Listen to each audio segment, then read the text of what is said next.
La population tchadienne est majoritairement composée de la jeunesse. Celle-ci se bat quotidiennement pour se prendre en charge avec l'aide du gouvernement ou non. Mais au point où nous sommes arrivés, de quelle jeunesse a-t-on besoin pour le développement du Tchad?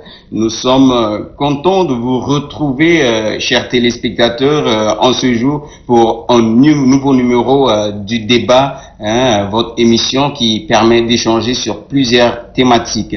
Mesdames et messieurs, pour ce numéro, nous recevons donc quelques jeunes sur ce plateau pour pouvoir en débattre sur le thème « Quelle jeunesse pour le développement du Tchad ?» Nous avons monsieur Hamid Khayar Oumar Defala qui est avec nous. Bonjour et bienvenue.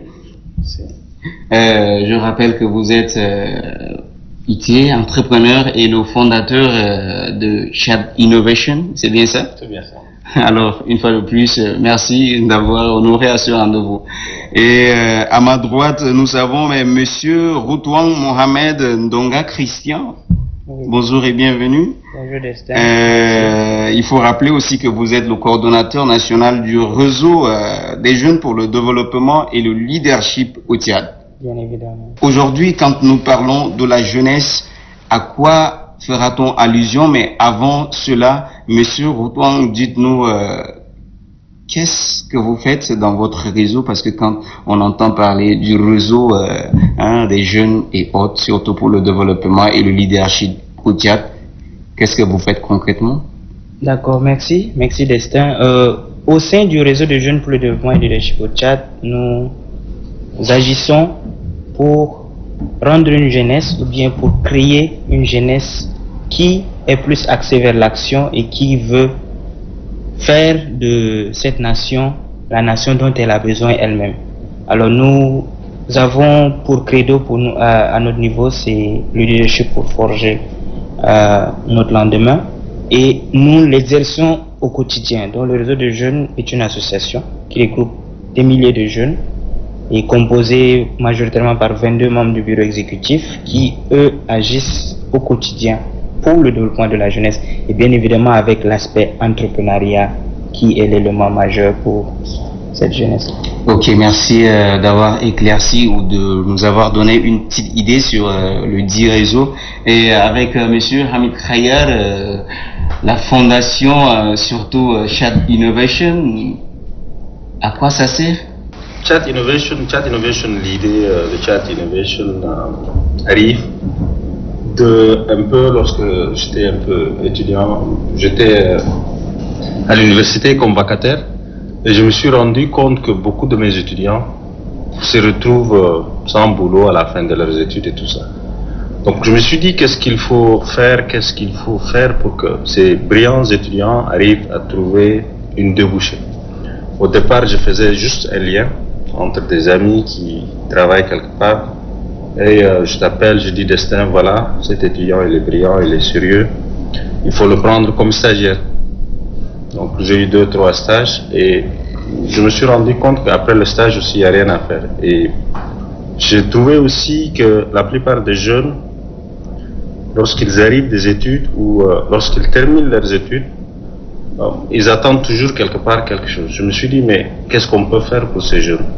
Et c'est pour cela que j'ai eu l'audace de travailler sur une idée qui est la création d'un espace d'innovation, un espace de collaboration bâti autour de l'idée de communauté, c'est-à-dire que bâtir une communauté à travers l'innovation et l'entrepreneuriat. Et c'est ça qui a découlé pour que Tchad Innovation organise un grand sommet sur l'innovation pour annoncer justement l'ouverture d'un incubateur d'entreprise, un incubateur d'idées, un espace jeune où les jeunes peuvent venir se sentir libres, s'exprimer dans tous les domaines. C'est quelque chose qui est transversal, mais la philosophie derrière tout ce mouvement, c'est simplement le passage du scénario du père pauvre vers celui du père riche. Père pauvre, père riche, c'est juste un livre qui est sorti en 1997 de Robert Kiyosaki qui dit: le père riche, c'est celui qui dit à son fils, vas-y à l'école, sois le meilleur, étudie, trouve-toi un emploi. Ça, c'est le père pauvre qui dit, trouve-toi un emploi, et attends ta retraite. Le père riche, c'est celui qui dit à son fils, vas-y à l'école, sois le meilleur, étudie, termine, crée ton entreprise et emploie le meilleur de tes camarades qui te rendront riche un peu par l'arrivée de la retraite. Donc, au Tchad, nous sommes plus dans le scénario du père pauvre. Vas-y à l'école, trouve-toi un job et attends ta retraite. Pourtant, il faut adopter plutôt le scénario du père riche. Merci, chers téléspectateurs partout au monde. La jeunesse est impliquée dans tout processus de développement. Mais nous allons en parler davantage tout à l'heure. Nous allons voir qu'est-ce que signifie d'abord jeunesse. Monsieur Rotouan? Bien. Définir jeunesse, pour moi, c'est en effet vu sous deux angles. Alors, la jeunesse dont on a l'habitude d'entendre, un jeune, c'est 7 à 77 ans. Mais moi, je définis la jeunesse actuelle dans ce contexte comme cette jeunesse qui est catégorisée entre l'âge peut-être de l'adolescence jusqu'à 35 ans. Donc, ceux-là qui sont en phase vers une maturité ou bien vers un développement d'esprit nouveau et vers ensuite qui traversent cette période et vont maintenant vers un développement de l'esprit qui est statique, donc ceux de plus de 35 ans. Donc je définis un peu la jeunesse comme telle. Ok, merci Monsieur Hamid Hayar. Dites-nous qu'est-ce que la jeunesse pour vous et qui peut être jeunesse et qui ne l'est pas? Bon, moi je suis un peu, c'est mitigé, hein.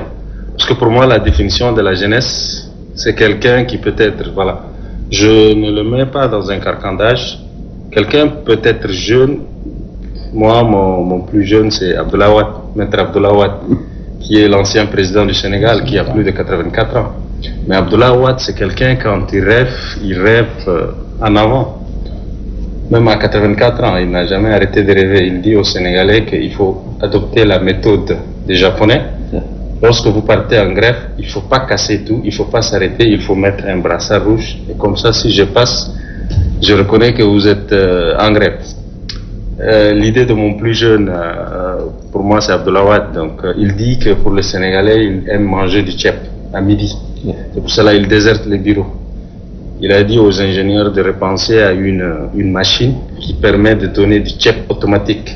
Et comme ça, les Sénégalais ne vont pas laisser les bureaux pour travailler. Donc, pour moi, être jeune, c'est dans l'esprit. C'est dans la façon de voir, c'est dans la façon de vivre, et pas seulement une question d'âge. Alors, de nos jours, dites-nous quels sont les problèmes, sincèrement, de la jeunesse, parce que vous êtes aussi l'un des jeunes de ce pays. Qu'avez-vous rencontré, par exemple, comme difficulté, et qu'avez-vous constaté chez d'autres jeunes? Bon, la problématique jeune, elle est un peu vaste. C'est quelque chose de très grand. Et moi, en tout cas, je suis de ceux, et surtout de ceux, la communauté Tchad Innovation, des jeunes qui sont en train de travailler volontairement. Et on a juste une mission, c'est juste de faire nous, qu'est-ce qu'on peut apporter comme solution à des problèmes bien donnés de société dans lesquels nous vivons. Donc, nous essayons d'aider, de faire appel à des jeunes, de former des jeunes qui vont eux-mêmes créer l'emploi. Nous essayons aussi d'éveiller les consciences parce que la vraie problématique de la jeunesse, elle se trouve au niveau de l'éveil des consciences. Donc si nous pouvons faire un petit déclic par une formation ou par un soutien en entrepreneuriat ou, je sais pas, par un échange, par un débat, c'est plus, nous, on veut vraiment agir sur le mental pour que tous les autres vont suivre. Mais qu'est-ce que vous avez eu à constater chez la jeunesse qui tente peut-être d'entreprendre et que, bon, ils ne parviennent pas? Est-ce que c'est dû à certaines difficultés? Si oui, lesquelles? Vous les savez? Non, il y a plein de difficultés, hein. Il y a plein de difficultés parce que pourrions-nous les savoir? Il y a plein de difficultés, les difficultés de financement, les difficultés de formation, les difficultés de curricula, qu'est-ce qu'il faut faire et surtout le marché aussi, quel type de business plan l'adapter ici, quel type de marketing, de plan marketing l'adapter ici, parce que ici le marché il est différent. Ce qu'on étudie des fois à l'école ou ce qu'on arrive avec de l'extérieur, pour ceux qui viennent de l'extérieur, est totalement différent de la réalité au niveau du terrain, au niveau du chat. Donc tout ça, et même le financement, ça c'est le nerf de la guerre de tout ce qui est entrepreneurship ici. Oui, je suis ton ami, je suis riche, j'ai tout ce qu'il faut, mais j'ai pas confiance. Donc la question de la confiance aussi, elle se retrouve dans la problématique jeune de nos jours. Okay. Mais nous, au niveau de Tchad Innovation, on est en train de réfléchir. On est cette jeunesse qui est consciente, on est la génération maintenant, on est la génération solution. Sur le plan financement, on a un de nous qui a développé une plateforme de financement participatif, il est en train de travailler dessus. Sur le plan bourse d'études, on a un pôle bourse de motivation qui permet aux jeunes, on essaie juste de faire un lien, de négocier des partenariats avec des écoles pour que ces jeunes motivés mais qui n'ont pas les moyens de se retrouver, on y va même plus fort dans l'analphabet du siècle, c'est celui qui ne maîtrise pas l'informatique et l'anglais. Okay, on a un pôle anglais aussi qui est là. Merci. Nous allons très rapidement voir Monsieur Christian pour qu'il essaie de nous parler de quelques difficultés peut-être rencontrées, que ce soit par son réseau ou des difficultés rencontrées par la jeunesse tchadienne d'une manière générale. D'accord. Bien, la jeunesse tchadienne fait face à plusieurs difficultés en réalité. Les difficultés sont énormes d'ailleurs, parce que ces difficultés ne sont pas juste liées à un seul aspect spécifique de cette jeunesse. Ces difficultés sont liées à l'éducation, à la santé, à l'accès aux soins en général, et liées aussi à la sécurité. Ces difficultés sont aussi liées à peut-être les mécanismes mis sur pied pour le développement de la jeunesse dans sa globalité. Abordons notre thème principal qui est quelle jeunesse pour le développement du Tchad. Trouvez-vous que les jeunes Tchadiens sont vraiment indispensables pour aider leur pays, leur nation à aller de l'avant? Sinon, quels sont vraiment les vrais défis? C'est une évidence, on ne peut ne pas composer avec la jeunesse. Alors, quand on parle un peu de dividende démographique, permettez-moi de venir sur ça, c'est que la jeunesse fait partie de pratiquement 70% de la population globale, du Tchad aussi. Donc, ces 70% de la population ne peut pas être laissée de côté. Donc, cette jeunesse est en effet un moteur ou bien un élément crucial pour le développement du pays. Maintenant, quelle jeunesse pour ce pays? C'est quand même complexe de dire oui, quelle jeunesse spécifique pour un pays, parce que chaque jeune essaie, lui, à sa manière, de résoudre peut-être un problème qui est lié à lui, à sa famille, ou bien quelconque difficulté spécifique. Mais l'élément assez essentiel dans cette jeunesse, c'est cette jeunesse qui s'engage à ne plus dépendre de qui que ce soit. Donc moi je vois cette jeunesse-là qui n'a plus droit aux limites, en effet. Donc, une jeunesse qui ne croit plus que oui, il y a des difficultés, mais une jeunesse qui dit que oui. Cette difficulté, en réalité, me challenge pour que je puisse trouver une solution. C'est un peu... Merci. Étant le fondateur de la fondation Tchad Innovation, Monsieur Hamid, dites-nous comment est-ce que vous trouvez l'organisation en tant que telle de la jeunesse tchadienne d'une manière générale? Et particulièrement peut-être sur le Tchad Innovation, comment est-ce que, tout à l'heure vous avez évoqué, comment est-ce que vous fonctionnez, mais d'une manière générale, quel est votre point de vue? Bon, moi je crois que voilà, quelle jeunesse on aura besoin, ou de quelle jeunesse on a besoin, c'est plus une jeunesse engagée, une jeunesse motivée, une jeunesse sérieuse, une jeunesse qui a un plan, qui dit que voilà, nous, qui fait des projections. Moi, avec Christian, on peut dire, voilà, nous, notre projet, c'est dans 5 ans, ça doit être ça. Et c'est plus de cette jeunesse qu'on a besoin. C'est de cette jeunesse qu'on a besoin pour revenir à Tchad Innovation. Nous, au départ, on ne se connaissait pas. On est des Tchadiens de différents horizons, on s'est regroupés autour d'un esprit de communauté volontaire. Personne n'est payé, et parmi nous on a même des étudiants et des étrangers qui vivent au Tchad, des réfugiés qui sont parmi nous, qui font partie de la communauté Tchad Innovation. Moi, je crois que cette notion d'être ensemble, elle ne fera que nous grandir. Et si j'ai quelque chose à dire à la jeunesse ou quel type de jeunesse on en a besoin, c'est plus cette jeunesse qui réfléchit, cette jeunesse solution, cette jeunesse qui est là, qui ne dit pas les choses mais qui fait les choses. Cette jeunesse qui n'est pas là pour juste critiquer, pour critiquer, mais qui dit voilà, moi je commençais ça, je suis arrivé à tel niveau, une jeunesse qui démontre, parce que le conflit générationnel aussi qui est là, il faut démontrer aux anciens ou aux nouveaux que nous sommes une génération qui fait les choses de manière sérieuse, qui fait les choses de la plus bonne façon de faire des choses et qui a un objectif. Parce qu'il ne faut pas qu'on soit une jeunesse qui est là, qui attend de quelque part, qui attend de quelque part.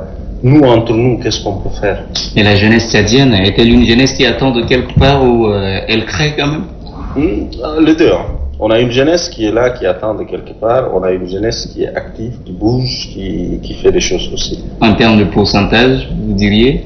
Ah, bon, moi, je me focalise sur ce que moi je connais que la communauté Tchad Innovation. Merci. C'est là que je peux dire des choses là. Merci. Monsieur Routouang, avis partagé, avis de oui, partagé. Quelques avis partagés. Surtout, je voudrais revenir sur ce conflit intergénérationnel.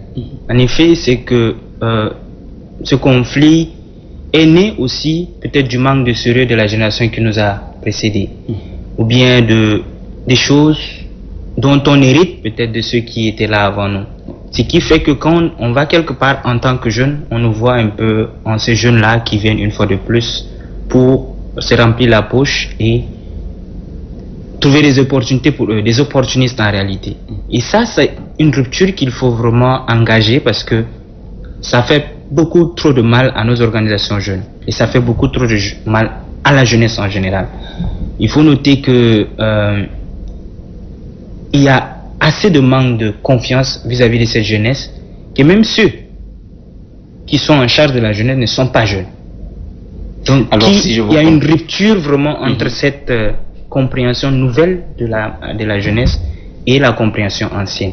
Donc, ce qui fait que ce conflit intergénérationnel est réel et qu'il faut que nous puissions briser ça par nos actions, des actions sérieuses, des actions qui se capitalisent, qui se quantifient et qui peuvent être démontrées. Et une fois cela démontré, je pense que naturellement, la génération ancienne n'aura plus de choix que d'accepter que cette génération est capable de mener ce pays. Ok. Est-ce que la jeunesse, d'une manière précise, claire et concise, est-ce que la jeunesse est écoutée par la société de nos jours ou encore par l'État, la jeunesse tchadienne? Oui, je suis un peu confus sur cette réponse, mais j'aimerais bien dire oui, elle est écoutée d'une part, et non aussi elle n'est pas écoutée d'une part. Oui, elle est écoutée si elle agit avec la meilleure des stratégies. Moi, j'aimerais souvent prendre un exemple concret. Naturellement, un être humain a tendance à être répulsif quand on le critique. Quand on vient de force vouloir revendiquer quelque chose, il peut naturellement se mettre dans la position de refuser cela. Donc, la jeunesse a plutôt tendance à venir avec plusieurs critiques, donc comme des bombes, mais pas des propositions. Alors, tu critiques, mais tu ne proposes pas. Ça ne donne pas une latitude à celui qui est supposé t'écouter de proposer. Agir. Il peut écouter, bien évidemment, et agir aussi de la mauvaise manière. Pour lui, c'est que oui, il a agi, il a essayé de répondre. Mais est-ce que c'est de cette manière-là qu'il faut? Elle est écoutée d'une part, quand elle agit peut-être de manière stratégique.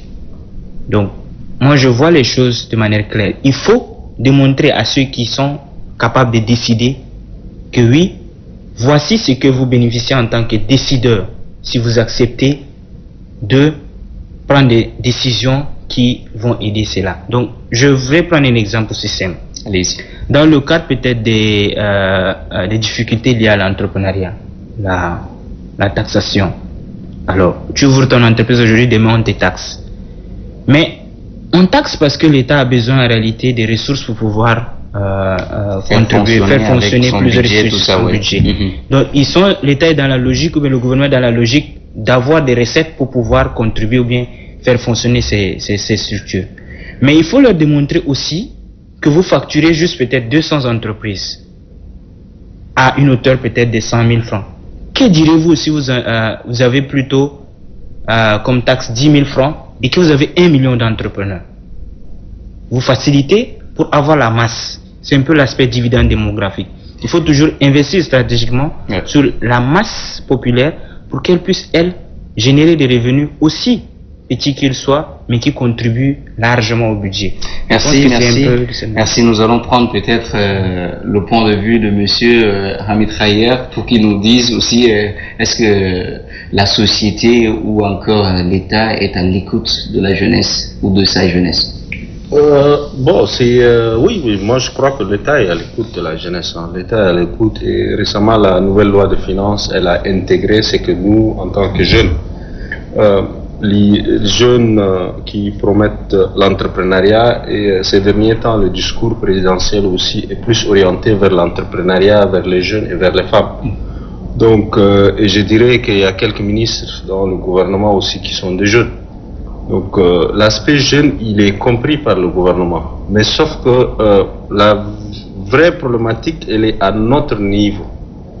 Je crois, quand tu es ministre, quand tu es jeune, je crois, tu dois avoir des rêves et les moyens de ses ambitions pour réaliser certains rêves. Mais comme Christian vient de le dire, si c'est pour aller, voilà, je ne sais pas, c'est avec des missions qui sont différentes de celles dévolues par les lois de la République. C'est ça la vraie problématique. Mais il y a des jeunes qui sont là. Par exemple, moi je peux vous donner l'exemple de Senoussi Hassan Abdoulaye qui est le nouveau DG de l'ENA. Depuis qu'il est là, l'ENA est en train de bouger. Et donc c'est une mission confiée par le chef de l'État. Il y a plusieurs institutions qui devraient briller. Parce que à leur tête c'est des jeunes, mais ils ne brillent pas. Est-ce que c'est un problème de l'État? Est-ce que c'est un problème sur les jeunes, sur les choix des jeunes? Nous sommes en train d'avancer tout doucement parce qu'il ne nous reste pas beaucoup de minutes. Et dites-nous, est-ce que l'État accorde-t-il vraiment de la place ou bien une place de choix à la jeunesse tchadienne? Si oui, dites-nous, est-ce que les jeunes sont conscients de cette place qui leur appartient? Bon, vous savez, il y a une jeunesse qui est consciente, qui est là, qui fait des choses qui sont dans le concret, dans le réel. Il y a une jeunesse qui est là, qui ne pense qu'à se remplir le poche. Le choix, il est très clair. Donc je ne vous dirai pas que ceux-là ils ont raison ou ceux-là ils ont tort, mais ça dépend du choix que l'État ou nous jeunes aussi, des fois même dans nos associations, on essaye, le plus grand d'entre nous, on le met président. Mais qu'est-ce que vous voulez comme résultat? C'est très simple. Hein?